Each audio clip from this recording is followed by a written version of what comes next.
Worldwide, cardiovascular disease affects the lives of hundreds of millions. Dedicated cardio nerds everywhere are working hard to fight this global epidemic. These are their stories.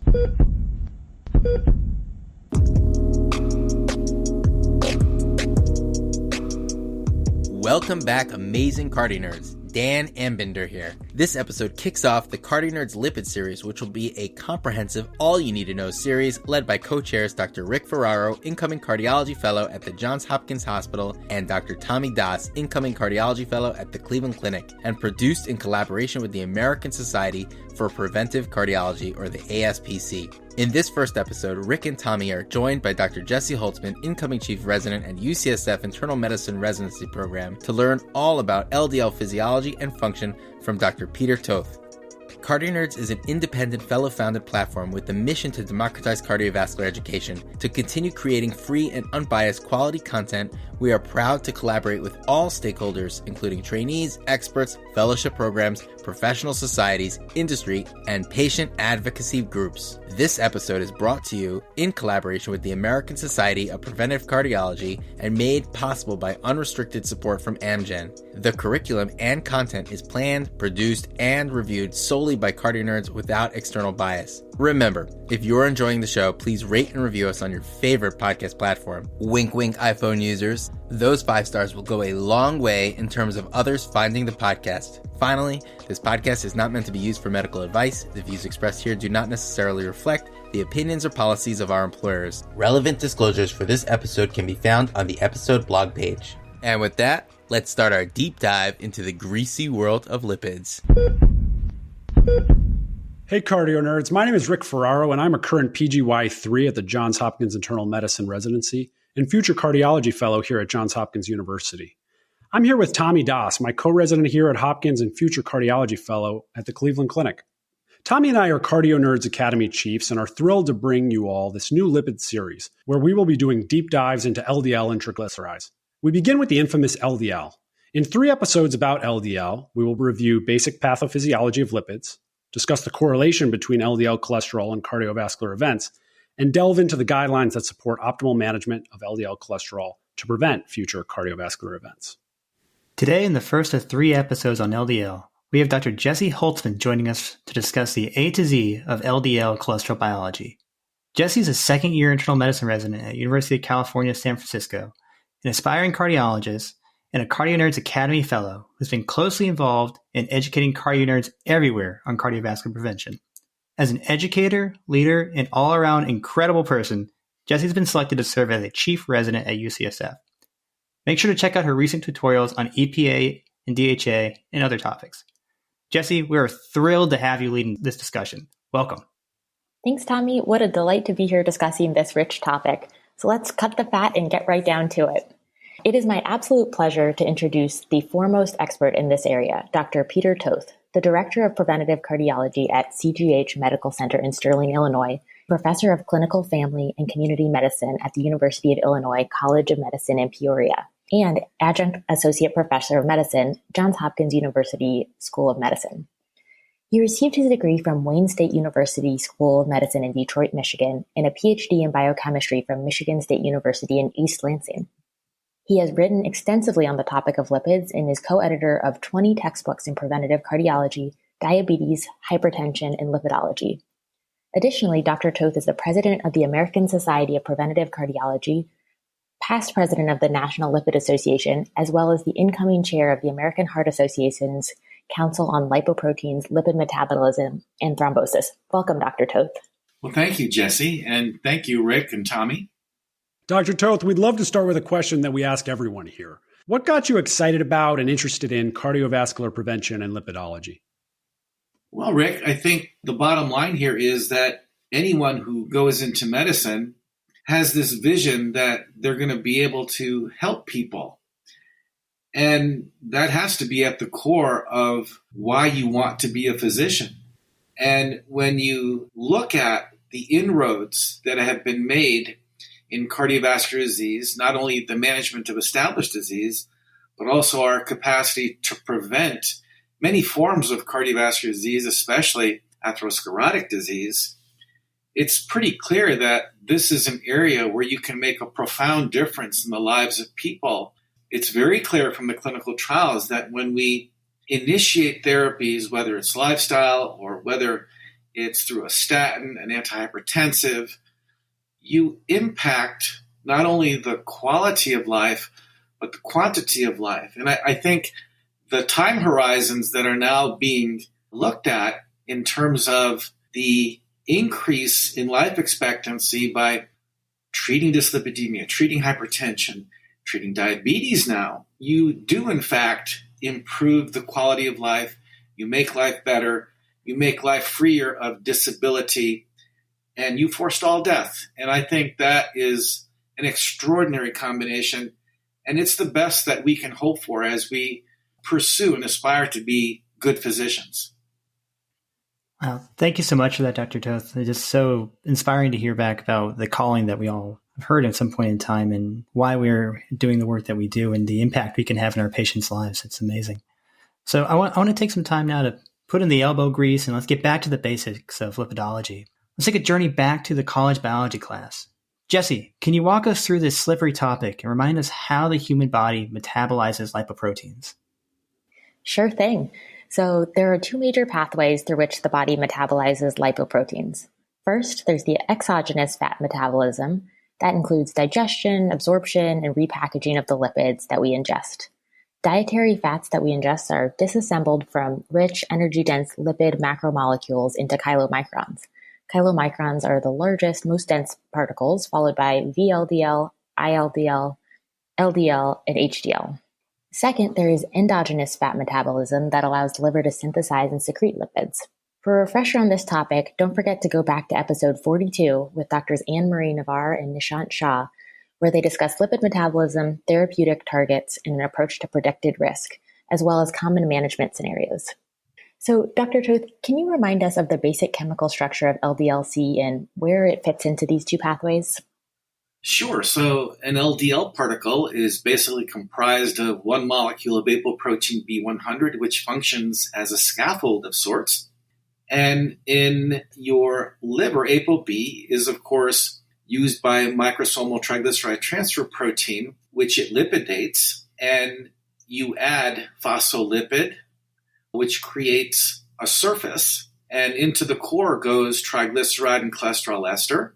And interspersed between the phospholipid, you can have free cholesterol. And ultimately, the VLDL particle, which you have now formed, is secreted into the central circulation. It's acted upon by a variety of lipases, the most important one of which is lipoprotein lipase. But hepatic lipase and endothelial lipase can also act upon it. And you're stripping away the triglyceride, releasing free fatty acid, which is used as oxidizable fuel by peripheral tissues. Now, ultimately, what you yield as you progressively strip away more and more of the triglyceride is an LDL particle. It's the end product of lipoprotein metabolism. It is energy poor. And why do I say it's energy poor? Because you've now stripped away the energy-rich triglyceride and fatty acid, and you're left with a very highly concentrated particle enriched with cholesterol. Now, as you know from medical school biochemistry, your systemic tissues cannot catabolize cholesterol. So cholesterol cannot be burned as a fuel. Apart from your liver, which can in fact catabolize the cholesterol can be converted into bile acids. Your steroidogenic tissues, such as your adrenals, ovaries, testes, the placenta, they can convert cholesterol into steroid hormones. But bottom line is, LDL is spent garbage lipid, and it is tantamount that the body be well equipped to remove this LDL from the central circulation, because I will argue today that it is the single most important toxin that we produce. Wow, Dr. Toth, I love the idea of garbage lipid and this idea that trying to remove this from the body is so key and important, as you said, tantamount to our health going forward. And I just think back about myself back in biochemistry class, and I would have loved to have you explain these things back then as well. And I'm so happy to hear you go through them now.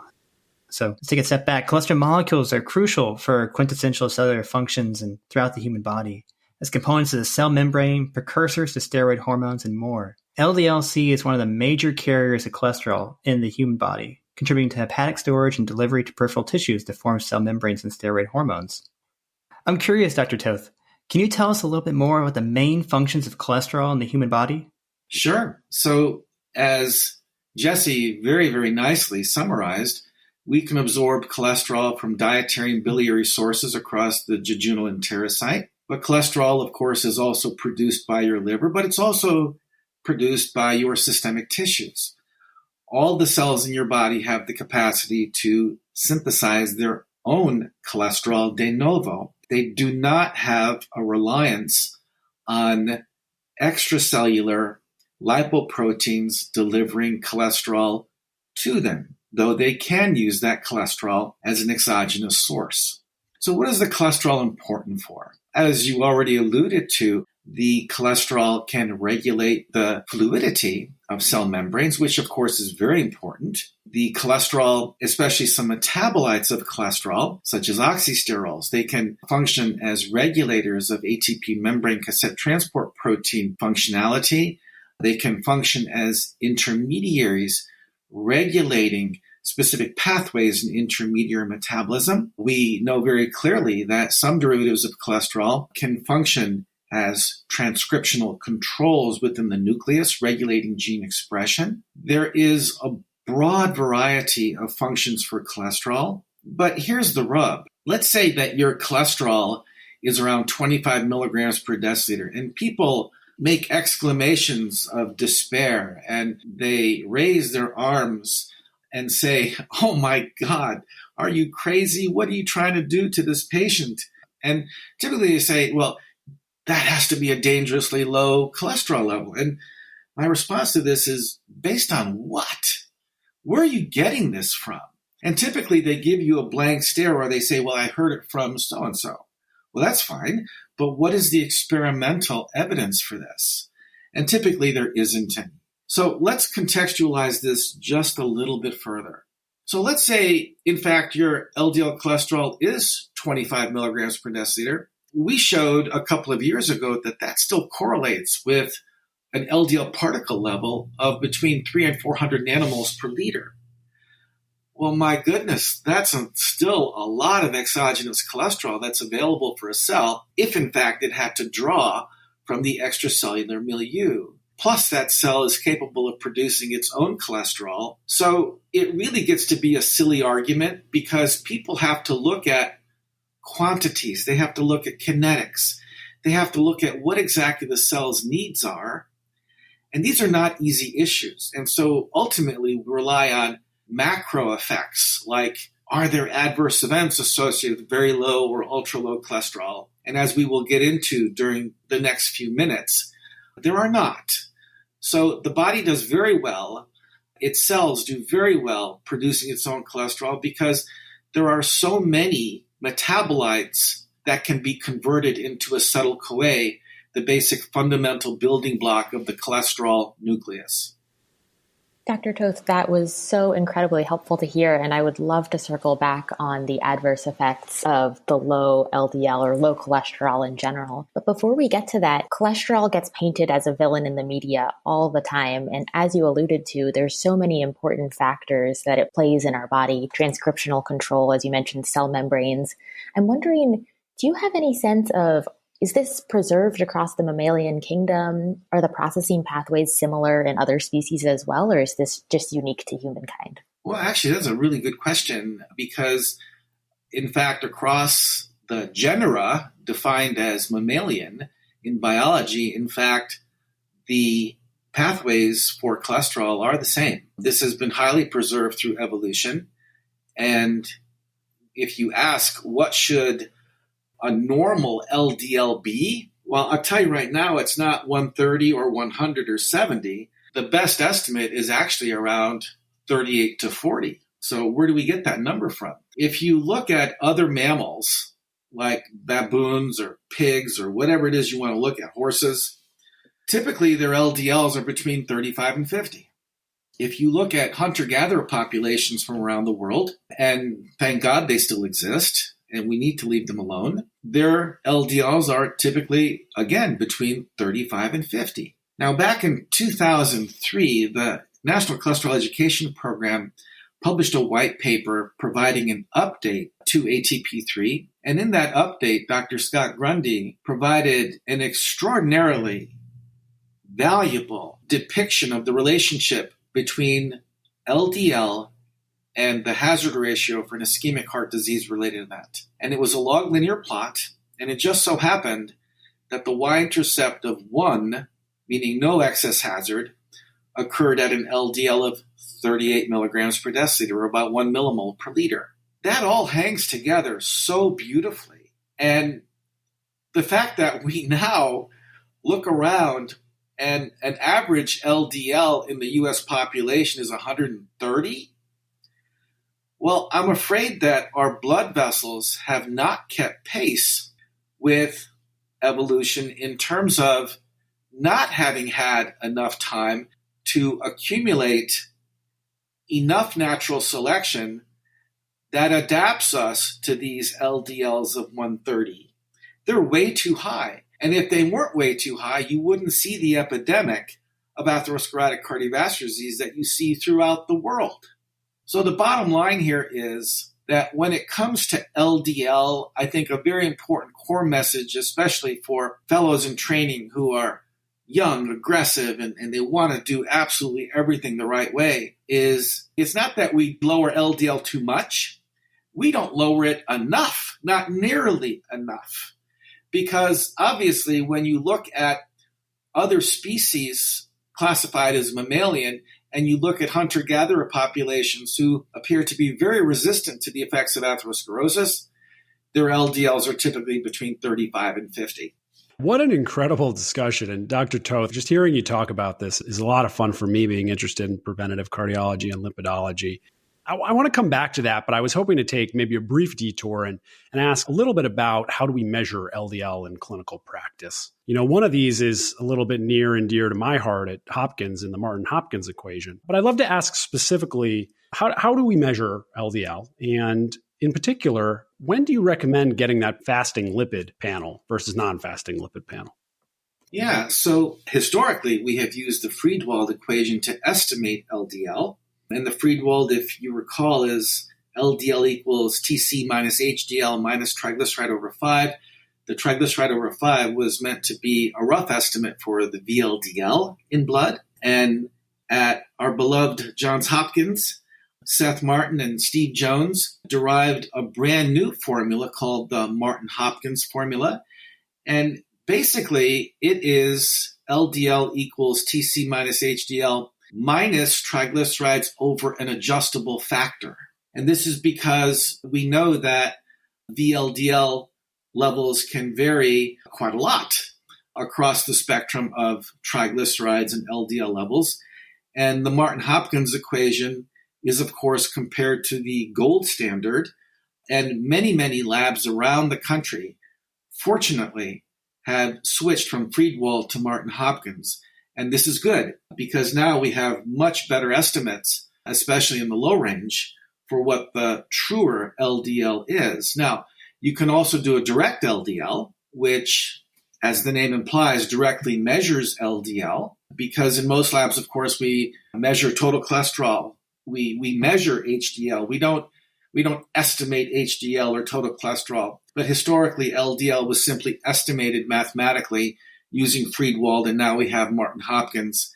And Seth and Steve did an enormous amount of work on that, and thank God for that because it is a much better approach to LDL cholesterol estimation. So fasting or non-fasting? Well, good question.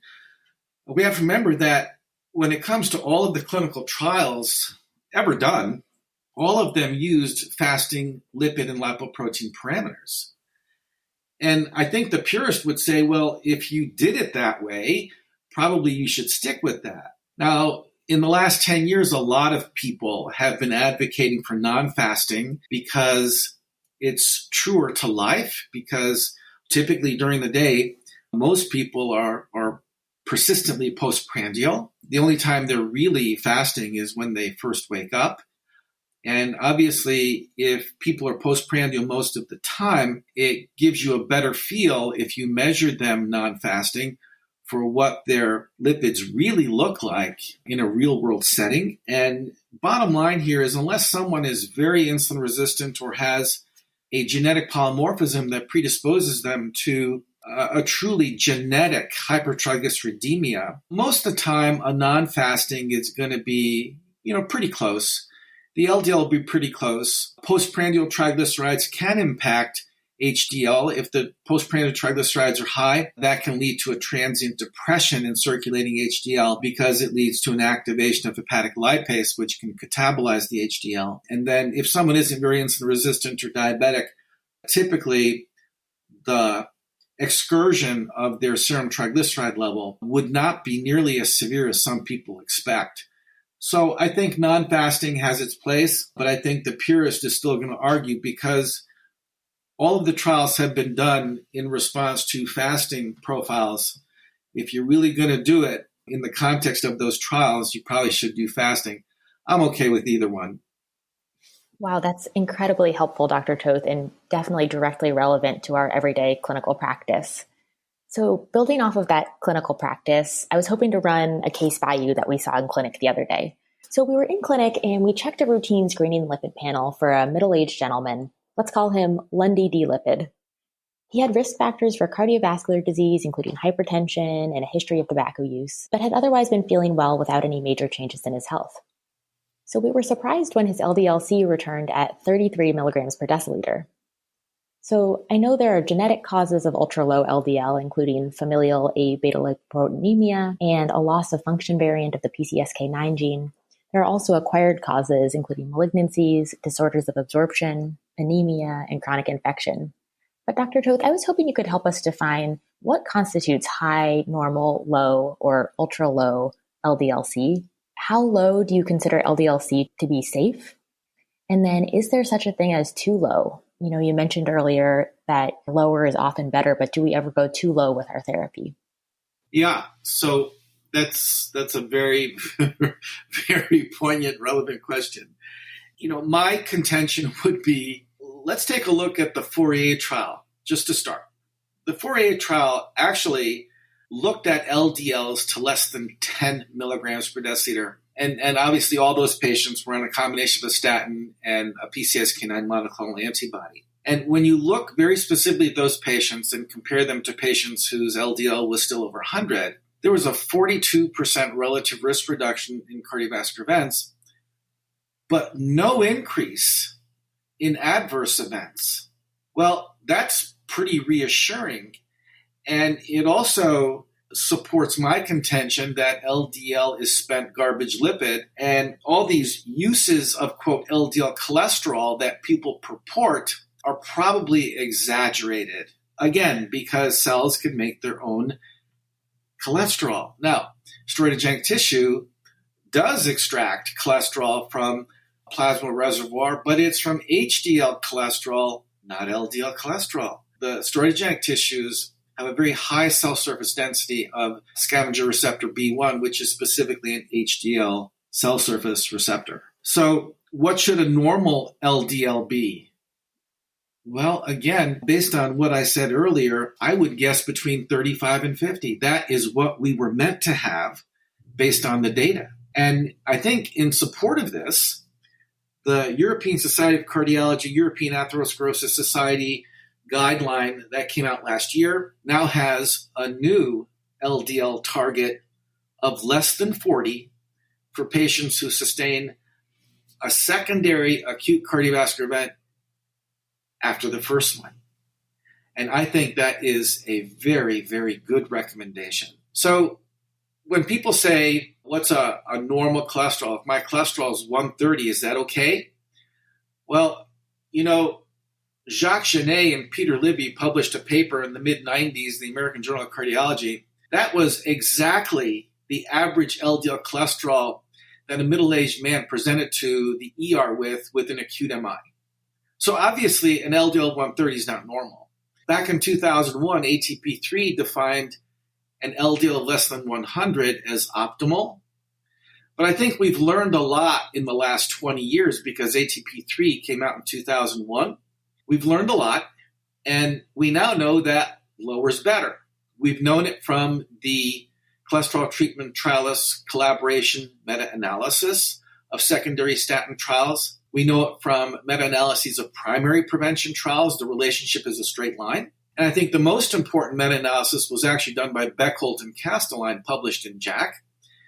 And they actually showed that the relationship between attained LDL on statin therapy and the hazard for a future cardiovascular event was a straight line between 25 and 200. There was no J curve. It was not a U curve. It didn't come down and then plateau and flatten. It was a straight line. And Fourier then went on to show that actually that relationship holds all the way down to 0. Now, because the LDLs were estimated by the Friedewald equation in the Fourier trial, they did have patients who had, quote, negative LDLs and 0 LDL.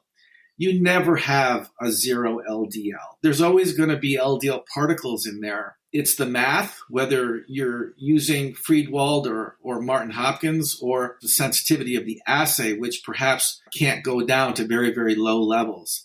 But bottom line is there will always be some LDL particles around if there's concern. I would argue it's between 35 and 50 would be normal. And I think the threshold of less than 70 for very high-risk patients is still too high. And I would also argue that for high-risk patients, not very high-risk, but high-risk patients, just saying a 50% reduction in LDL is probably not enough. What an incredible conversation there, Dr. Toth. And I mean, really, these are the things we think about in practice every day. Your explanation there is just tremendous, and it'll be interesting to see kind of how the guidelines evolve over time. I think we can tell from that kind of where you fall on this debate as to the risks and benefits of driving LDL as low as possible. But to continue the conversation a bit, how has the experience with Mendelian mutations in PCSK9 genes and both loss of function or gain of function mutations guided our understanding of the role of LDL in the human body? And related to that, how have participants in trials of lipid-lowering therapy who develop extremely low LDL guided our understanding of potential adverse events? And I guess you did already talk about that to some degree as well.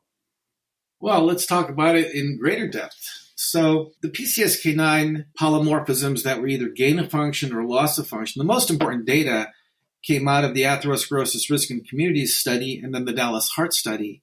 And in these particular studies, it was very clear that, number one, PCSK9 polymorphisms, of which there were quite a few, there were many single nucleotide polymorphisms. But what was clear from prospective longitudinal cohort studies was that loss of function polymorphisms were protective. They resulted in lower risk for future cardiovascular events, and gain of function mutations resulted in an increased risk for future cardiovascular events. And if you look at the paper published by Helen Hobbs in the New England Journal of Medicine from Eric, it was a remarkable feature. So PCSK9 hit the map, and it became a target of therapy because the size effects resulting from these SNPs were also remarkable. And so obviously there was something to it. And once again, it lent further proof to the fact that LDL reduction is extremely important. So let's take it a step further. So if you ask what adverse effects does a loss of function mutation in PCSK9 have? None.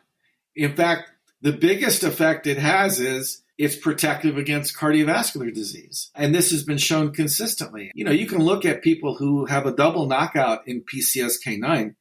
They have lifelong LDLs in the teens and lower 20s. They're remarkably resistant to atherosclerosis, but the bottom line is they do not appear to be rendered more vulnerable to other forms of disease that would be life-threatening. So PCSK9 clearly was a very important genetic polymorphism that helped to further define the relationship between LDL and cardiovascular risk. And these prospective longitudinal cohort data suggested that PCSK9 would be a very potent therapeutic target against which we could leverage risk. The other part of that, and again, incredible answer, Dr. Toth, just learning so much here. How have the participants in trials of lipid-lowering therapy with low LDL, like what adverse events? But I think, honestly, you already got to it and said that the adverse events were effectively zero in FOURIER and other studies, right? The adverse events were no different in frequency when you compared the statin to statin plus PCSK9 monoclonal antibody. No differences. And yet the LDL level in the combination therapy group was a good 63-64% lower. And you saw a very substantial percentage of patients going to less than 25, less than 10. But let me emphasize two of the most important issues that people raise, okay? And that is, does ultra low LDL, or let's say very low to ultra low is less than 10, do they increase risk for cognitive impairment or for hemorrhagic stroke? So in 1990-ish, Jeremiah Stamler of the Multiple Risk Factor Intervention Trial, University of Illinois, he published a paper that suggested that if your LDL was less than 90, you had an increased risk for hemorrhagic stroke. Well, okay, but you know what? The Sparkle trial actually went much lower and showed in randomized fashion that it's not attained LDL that increases risk for hemorrhagic stroke. It's actually a history of hypertension or a prior history of a hemorrhagic stroke. And then if you look at the Odyssey Outcomes trial, in Odyssey Outcomes, they very clearly showed that even with ultra-low LDL, there was no excess risk for hemorrhagic stroke. And actually, Seth Martin and Aaron Mikos, your colleagues and my colleagues at Hopkins, wrote a very, very elegant editorial on this in Circulation, which I think should be required reading for everybody interested in this issue. And it really put to rest this issue of, well, low LDL increases risk for hemorrhagic stroke. And by the way, in every meta-analysis ever done, they've never been able to show a statistically significant relationship between hemorrhagic stroke and low LDL. At most, they may detect a 2 or 3% signal, but you can't speak out of both sides of your mouth. If you say that it's not statistically significant in terms of benefit, then I don't think you should talk about it being significant when it's not statistically significant if it's an adverse event. And moreover, let's say that a 2 or 3% change in hemorrhagic stroke was significant and you're doing a meta-analysis of 170,000 patients like the cholesterol treatment trialist collaboration did. That would tell me that if you really wanted to demonstrate significance, you'd probably need between 1 and 2 million patients worth of data. That also tells me it would be a distinctly rare event. Now, how about for cognitive impairment? Well, one night, if you're bored and you can't sleep and you get out of bed and you feel like listening to something depressing like Mahler's Seventh, or you want to listen to a Shostakovich symphony, then look at the blogs about lipid lowering and cognitive impairment. It is incredible, the things that people say. And none of it is grounded in science. So why do I say that? Well, the heart protection study that was published at least 18 years ago looked at the issue with validated cognitive batteries, and they were not able to demonstrate any difference between groups treated with statin versus no statin. And they said, we can't detect a signal. The Prosper trial actually had patients between 75 and 82 years of age by the time it was done. And they did exactly the same thing. They evaluated 4 validated cognitive tests on patients enrolled in Prosper. And these patients were older. And obviously, the older you get, the higher the risk of dementia. They also did not find a relationship. And when they did a meta-analysis of HPS and Prosper, they also found no relationship. You're going to see a bunch of new papers coming in the literature showing no relationship. And then you've got the granddaddy of this whole thing, Ebbinghaus. Well, Ebbinghaus was extremely important because now you're looking to see if there's any evidence of cognitive impairment in patients treated more aggressively than ever before. And Ebbinghaus, using the Cambridge cognitive battery, which evaluated 5 executive functions, unable to find any before and after differences. Now, what was even more important, as published in JACC last fall, when they looked at patient questionnaires in Ebbinghaus, even the patients didn't report any difference before and after treatment.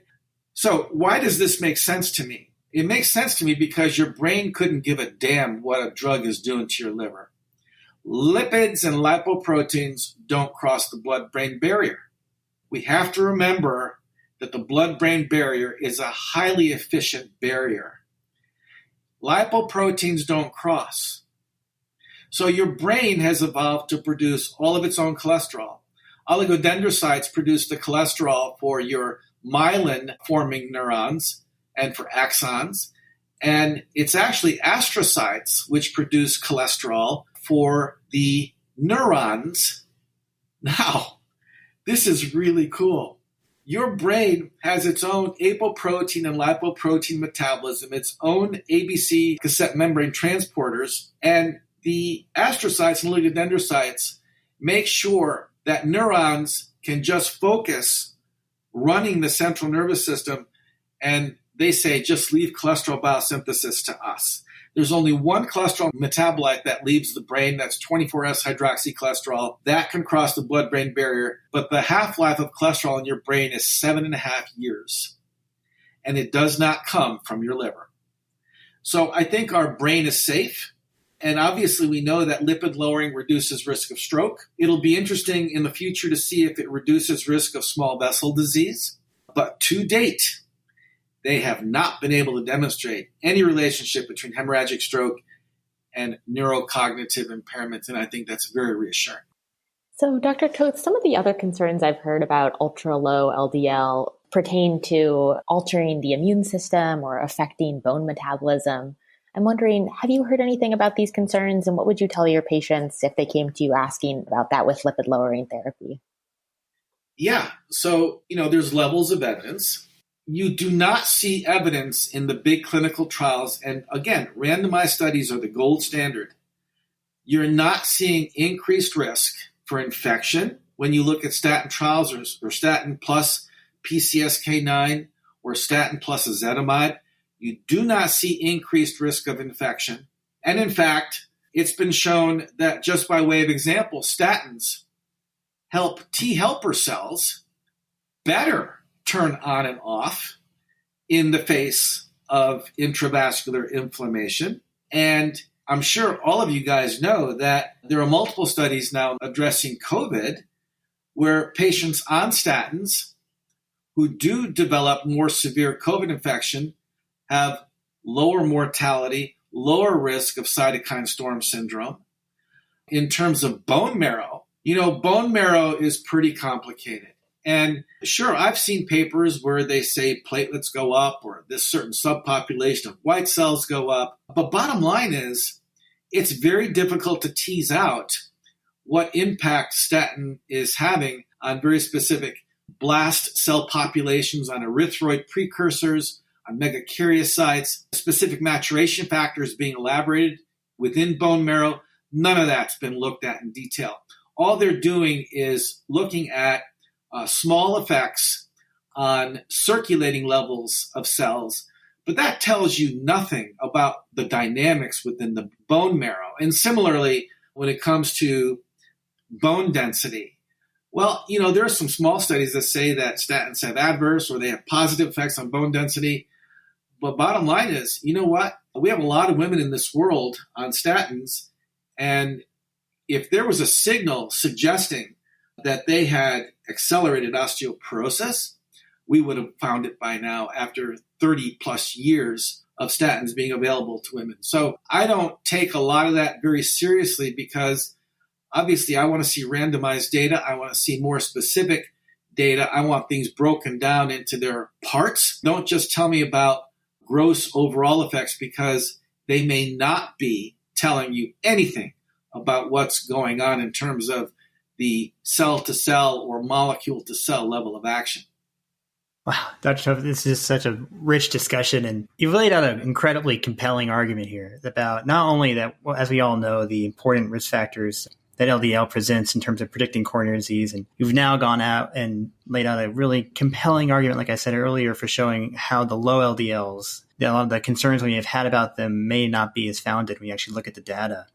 So I want to play a little bit devil's advocate, though, and ask, what about those folks who have relatively low total cholesterol or individuals with elevated LDL who never develop a cardiovascular disorder? We know from recent studies the risk of coronary disease confirmed by LDL-C levels is modified by an individual's genetic background. As we're moving into this world of personalized medicine, Dr. Toth, how do you think about the role of genetics and polygenic risk scores in your understanding of lipid biology and in your practice? Yeah, so Tommy, there's always exceptions. I can say, well, I inherited a diabetic patient who has had a hemoglobin A1C of 10 for the last 15 years because his previous physician did a poor job managing his blood sugars. I do a coronary calcium score and it's 20. Or I can take a patient with heterozygous FH with an LDL of 290. He's 50 years old and he has no coronary calcium. It's not a one-size-fits-all proposition. What we're looking at is average effects. We know that on average, LDL is highly injurious. We know that the lower you go, the lower the risk.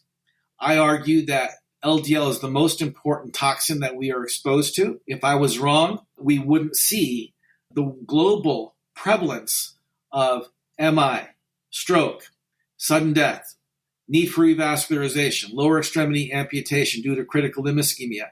You wouldn't be seeing this, but we do. And there is no other toxin that I can think of manufactured by the body that has this size effect on morbidity and mortality in both men and women. So there's always going to be exceptions. And how do we try to improve detection of risk in exceptions? Well, genetic risk scores. Now, you need a certain critical mass of single nucleotide polymorphisms to make this biologically meaningful. If you're only going to look at 2 or 3 and they don't occur very often, then basically you're wasting money because you're not going to do much in terms of identifying many people who have sort of an oddball risk. But if you start looking at, say, 20, 25, 30 of these things, and they are reasonably prevalent in the population, they meaningfully impact risk for future cardiovascular events, then a genetic risk score makes a great deal of sense. And obviously you have to generate some receiver operator curves to see how much you're improving upon risk estimation over, say, a Framingham or a pooled cohort risk equation. But they do these things, and obviously they do lend adequate improvement in some cases to justify their use. So I'm all for it as long as the ROC tells me that I'm really giving my patient a good value and it's going to improve the quality of what I see in that crystal ball for risk evaluation. That's incredible, Dr. Toth. And again, so grateful for these answers here. We've learned so much from just listening to you today. I'd love to ask a follow-up question as to kind of where do we go from here with respect to pathophys, and in particular, focusing on PCSK9 inhibitors. Are these going to become more widely available? And as they do, is this something we should just put in the water, or what is your take on that? Well, I think, number one, do we do a good job lowering LDL? No, we do a lousy job. Depending upon the study you look at, and there are many, and they're virtually all discouraging, anywhere from 18 to 40% of patients, very high-risk patients, have their LDL less than 70. So although our conversation today is very meaningful, I think to a very significant percentage of practicing physicians, it's not very practical because they're not doing near enough to lower LDL, never mind getting into the ultra-low range. So we need to do a better job with this. Second, there have been 2 Medicare analyses performed in the last 3 years, and half of all Medicare patients who sustain an MI are on no statin therapy. Why not? That is incredible. Third, 50% of people who start lipid-lowering therapy, even if they're high and very high risk, stop it within 6 months. By 5 years, only 21% of people are still on their lipid-lowering therapy. And we published that data, and then a month later, Fatima Rodriguez out of Stanford published another analysis that showed exactly the same thing. So we have these incredible problems. Look at a paper just published in JAMA Cardiology. This was the largest cardiology practice in all of Pennsylvania. There were prompts built into the electronic health record.